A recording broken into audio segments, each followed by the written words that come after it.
Welcome to the Talking Toughness series of podcasts, where we examine the mental toughness concept with guests from a wide range of sectors, illustrating that our mental approach to what happens to us and around us matters for all of us.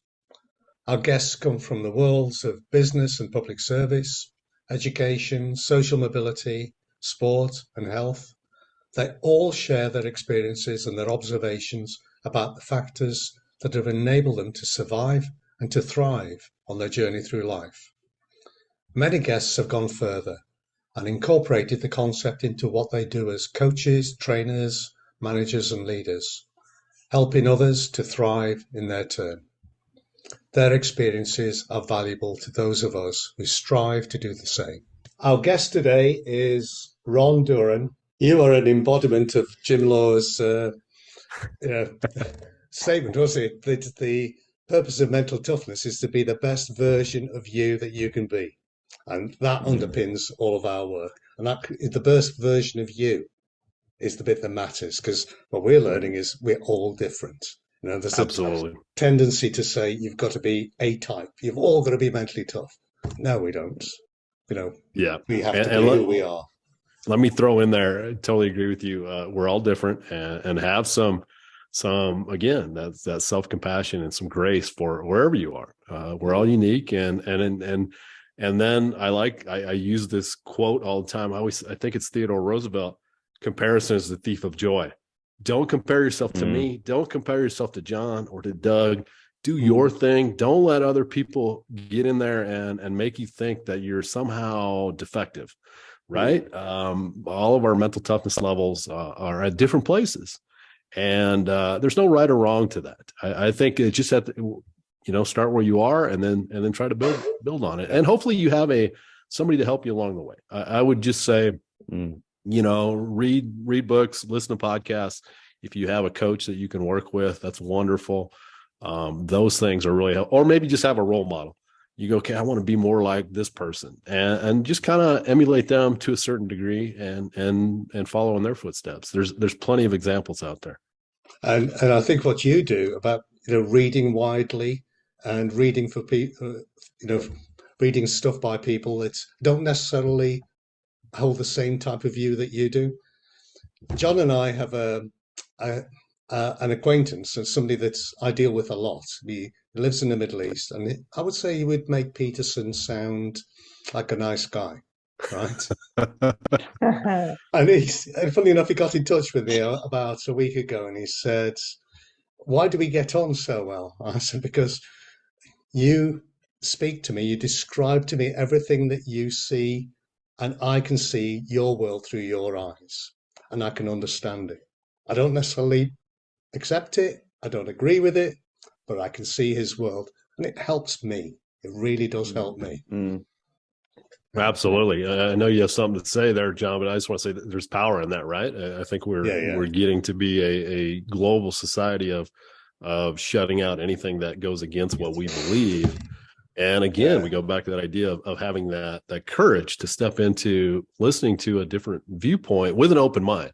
I think it's very important to say, I'm going to listen, and your mind's going to be saying, I so disagree with this person, but keep an open mind. There might be something in there that's a nugget of wisdom that maybe you wouldn't have got before. And I also think it just builds on empathy of seeing the world through a different viewpoint. So I think, Doug, good job. It's not easy to do. I try to do the same, but I would say I don't always succeed.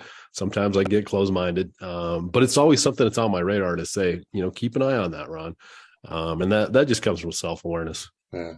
Yeah. There's plenty of kind of, I suppose, with sort of social media and things like that, there's plenty of echo chambers out there these days, isn't there? And it's even if you look at kind of political opinions or something like that, it always strikes me as the people that voted the other way to how you would have voted, like this idea that I should just call them an idiot for 4 years and then expect them to change their mind. It's kind of crazy. A couple of times, so mentioning sort of, populations or society at large and stuff like that, it actually links me to something I saw in your bio, Ron, I really liked, like, to be uncommon, we must train ourselves to do hard things, to do what others won't. I love the idea of being uncommon. And I love the idea that a few times you've sort of referenced as a population or where you might be relative to others. And I think that's such a nice way of being able to think about what you're trying to do, and the sense that, like, going and running 100 miles, right? That is not common.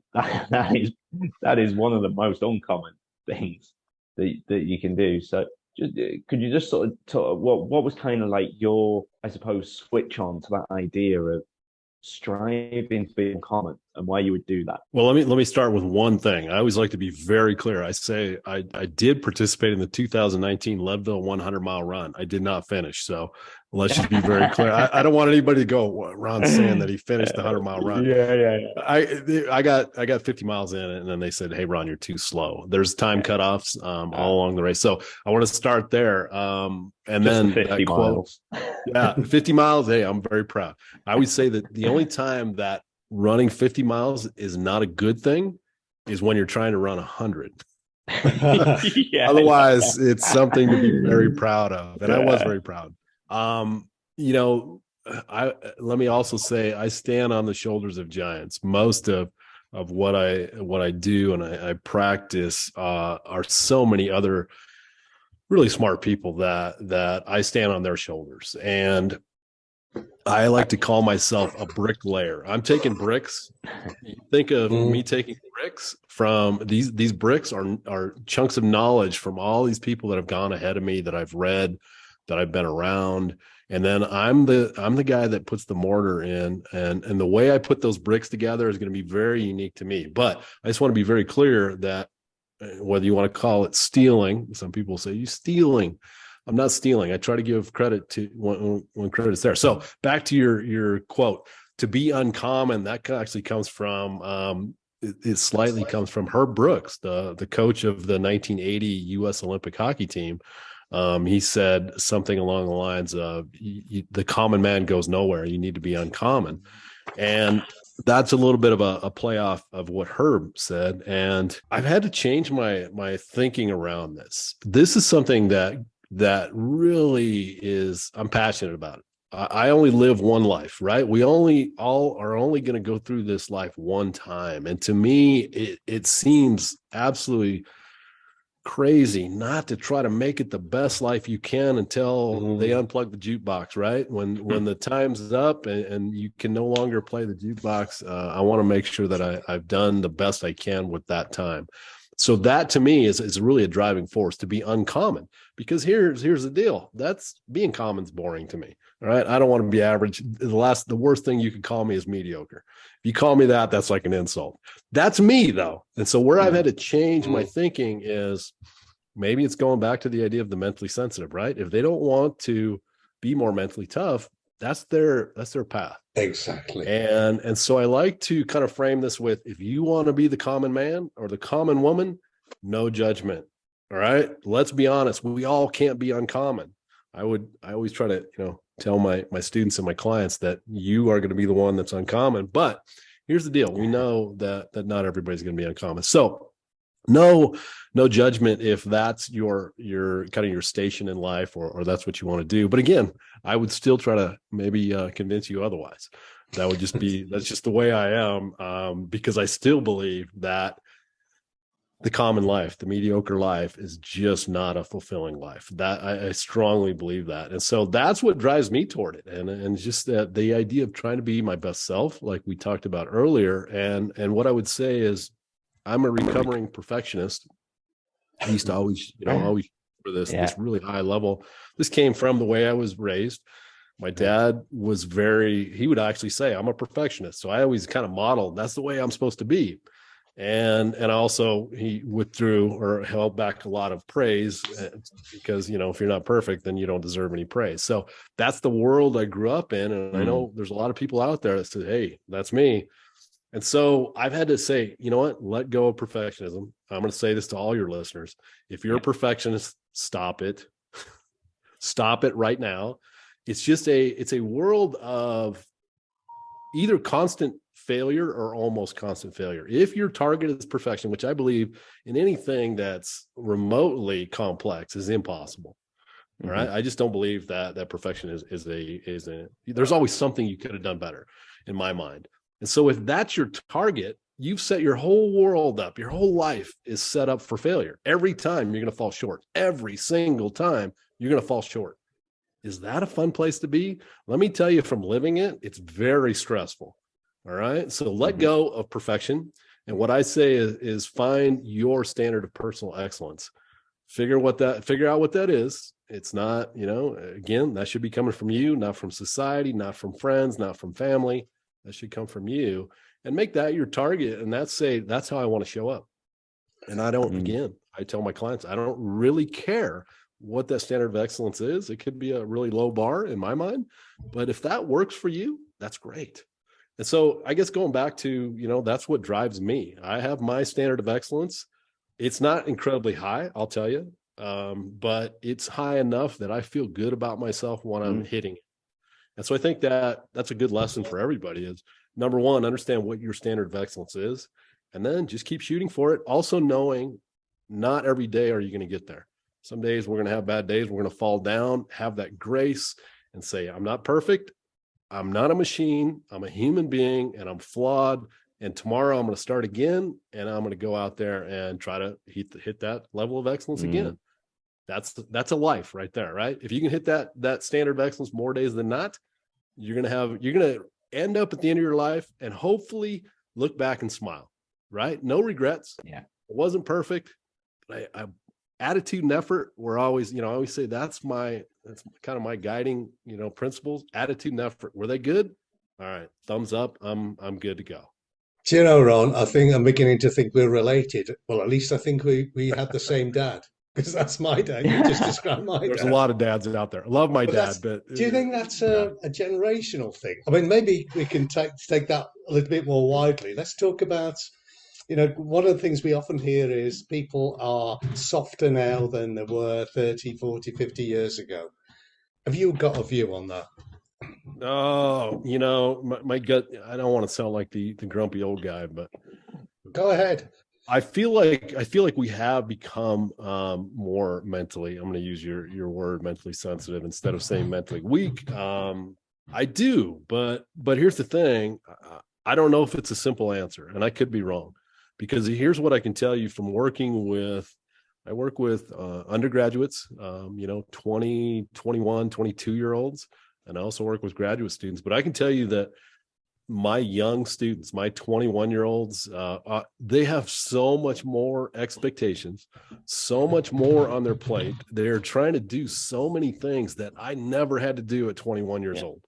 The incredible pressures they have, not a lot of times it's driven by their parents, but it's society. It's on and on we go. And it's almost like they're afraid to say no to anything. They take on all of these things. And I know that the younger generation, millennials, and even the next one, what is it, Gen Z, they get a bad rap for not working hard. They're not hard workers. I tell you what, my students are working way harder than I was working at 21. So I know there's some students, some young people out there that are not working hard. That I think that goes with any generation. But the ones that are working hard, it's just like, wow. I can't even imagine what it really takes a toll on their mental health, in my opinion, having that much piled on their shoulders. And so I think we got to be very careful of saying, okay, are they just mentally sensitive? Well, let's kind of keep that in context that they got a lot on their plate. But I know I feel like I'm talking both arguments here, but I also feel like, we just came out of the pandemic. I don't think we did well as a global society. I don't think we did well managing this. And would we have done better 40, 50 years ago? I don't know. My gut says yes, but I could be wrong. And maybe we would never know. It's all, it's all speculation. But the people that I know, we talked about this before that we started this, the people that I know that I look at and I say, okay, that person has pretty good mental toughness. I know a little bit about mental toughness. I can kind of assess that in somebody. And the people that I know that I'm around in my, kind of my circle, did pretty well in the pandemic, including myself. I'm not going to say I didn't struggle, but I think I managed it better than most people. And I think it absolutely has something to do with my mental training, my mental toughness training that helped me weather that storm better than a lot of people. So on that side, I go, yeah, I think we could be better. But is that different than 50 years ago? I don't know. Maybe we would have performed exactly the same 50 years ago. I don't know. It's a hard thing to say. What do you guys think? You're right. It's very hard to kind of compare now with then. The one mark that I have is I went to university in 1967. In 1967, there was something called the Hong Kong flu epidemic. I don't know what it was like in the States, but in the UK, as many people died in the first year as died in the first year of COVID. I was completely unaware of Hong Kong flu. Nothing stopped. We carried on going to classes, everybody carried on going to work. You just accepted that if you caught it and you died, that's what happened. We reacted quite differently as a society. Is that mental toughness or is that ignorance?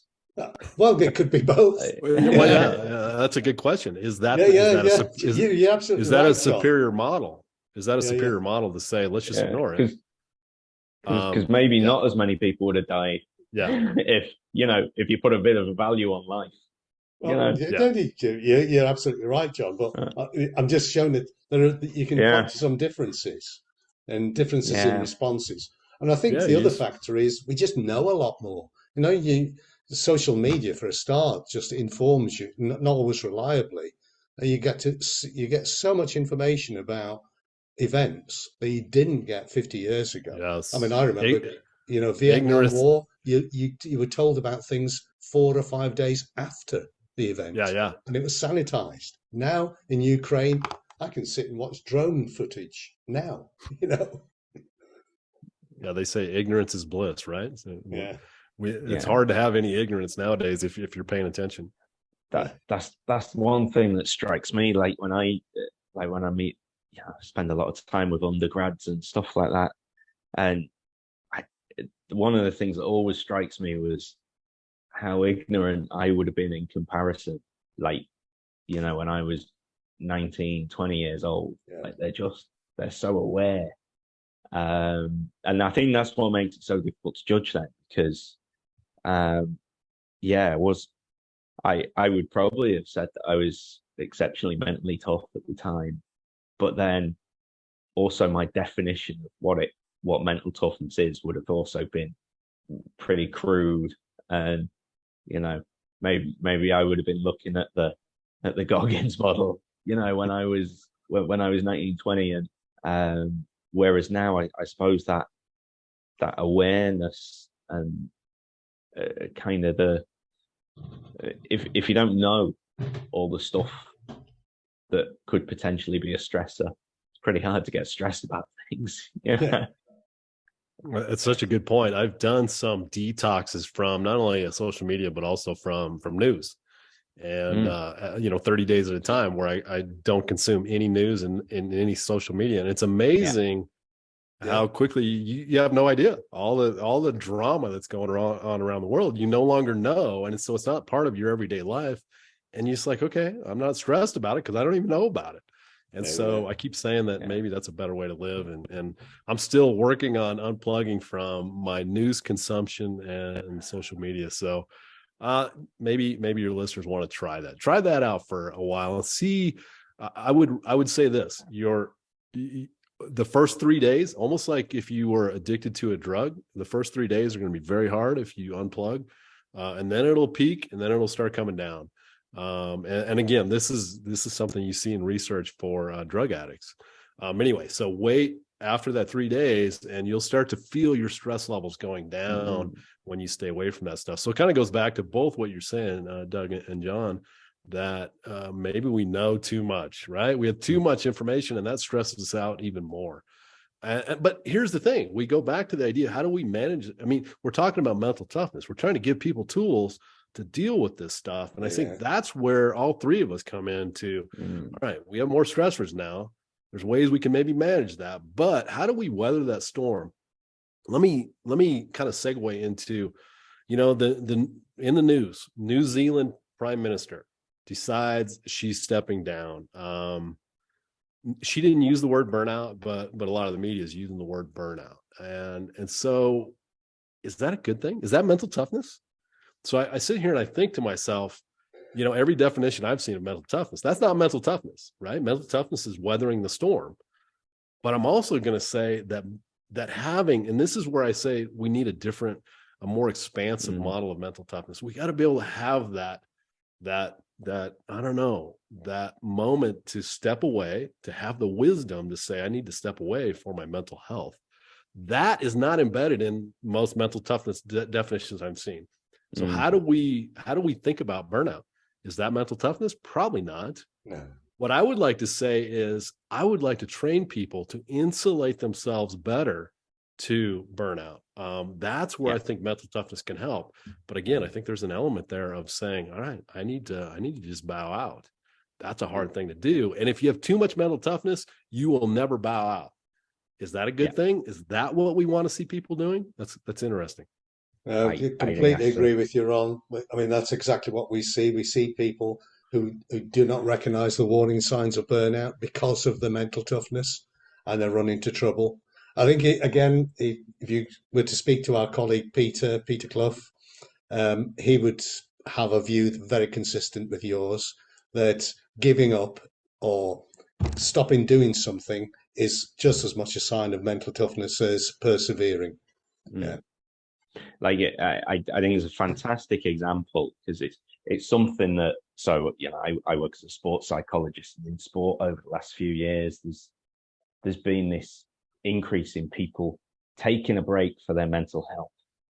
And interestingly, it seems to be that a lot of the media will portray it, if you're a female, you may be just not mentally tough enough. Whereas when a guy does it, it's good on him. It seems to be that kind of way, unfortunately.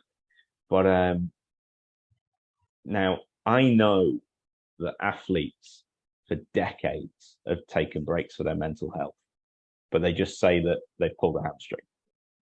Whereas it's only recently that people do it. And I think it's such a good example to think of, in terms of, I look at Jacinda Ardern as a case in point. I think that now, to me, that's someone who's aware that they have a job that is one part of their life, and as a public servant, when you kind of feel that I think she used the phrase like nothing left in the tank or something like that.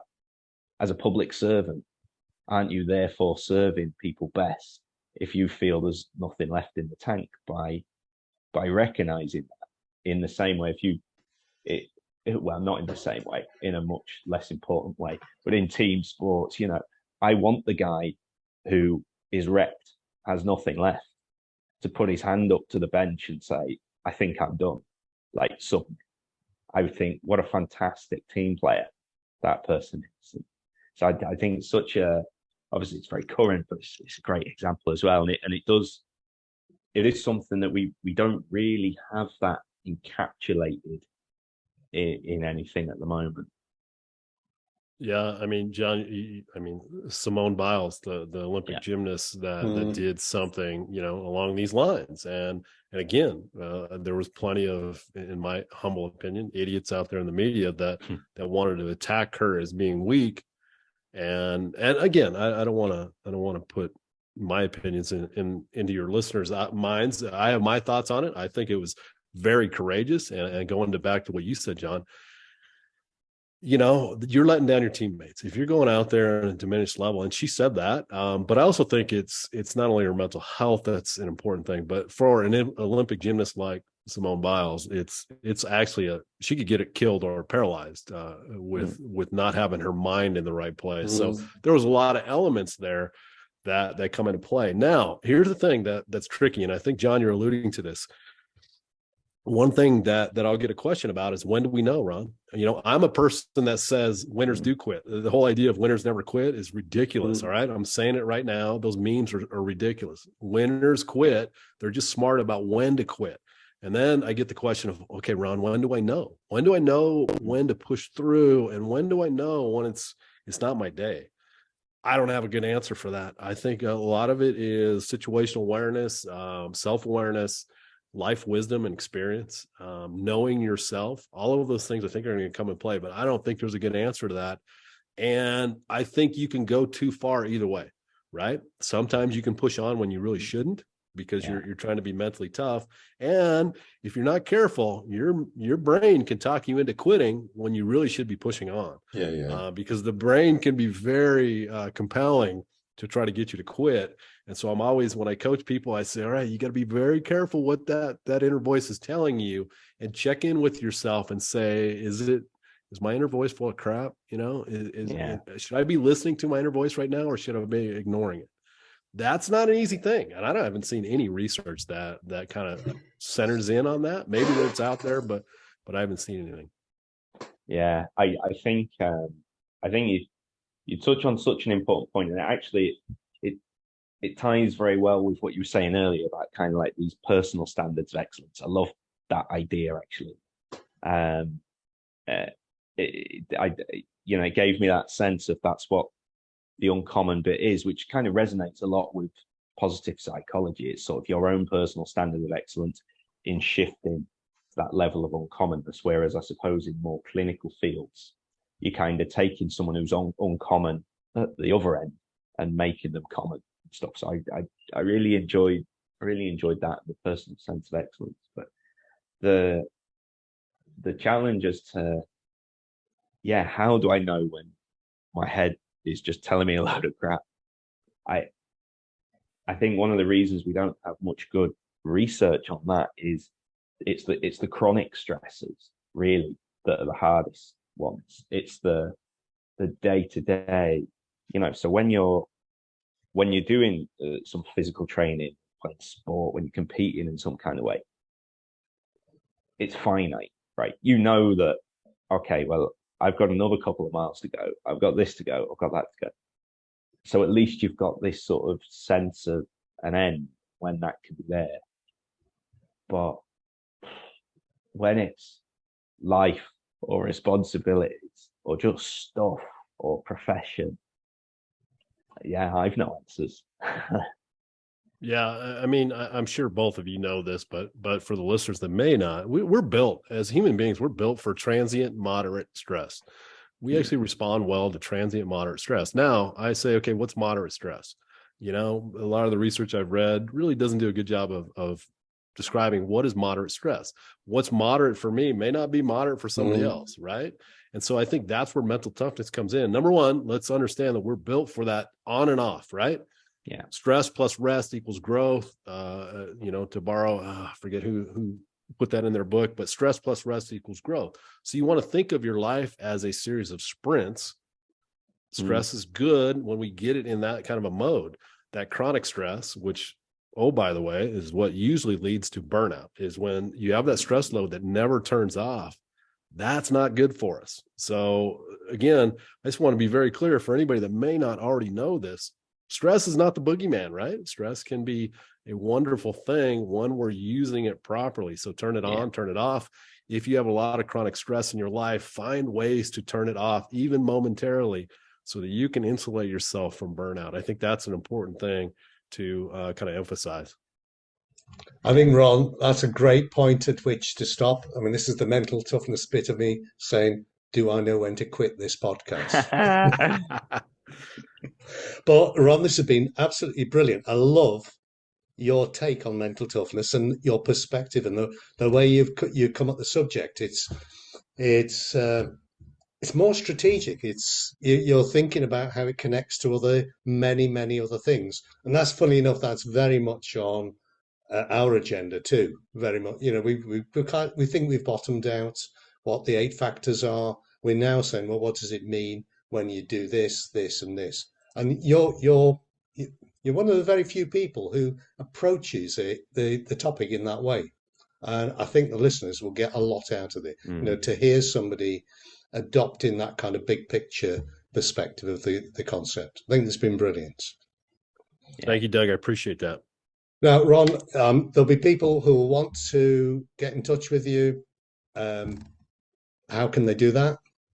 Yes, thank you for asking, Doug. as I said, I feel like I got a lot of irons in the fire. I'll try to make this quick. I'm working on the Forging Mettle book. I'm just about ready to start shopping for publishers, which is it's gonna be a lot of the things we just talked about is gonna be in that book, and I'm still working on some models that I like. The adventure psychology book that I contributed to. It's a wonderful book. I only wrote one chapter. I get no revenue from this. I think if one of my core values is adventure. And so if you are interested in adventure and psychology, you might want to check that out. I have the Forging Mettle podcast, where I have a lot of these same kind of conversations on my podcast. Check that out. I also do, I do coaching, one-on-one coaching, but really my forte is I'm a teacher. I love to teach. I love to do training programs.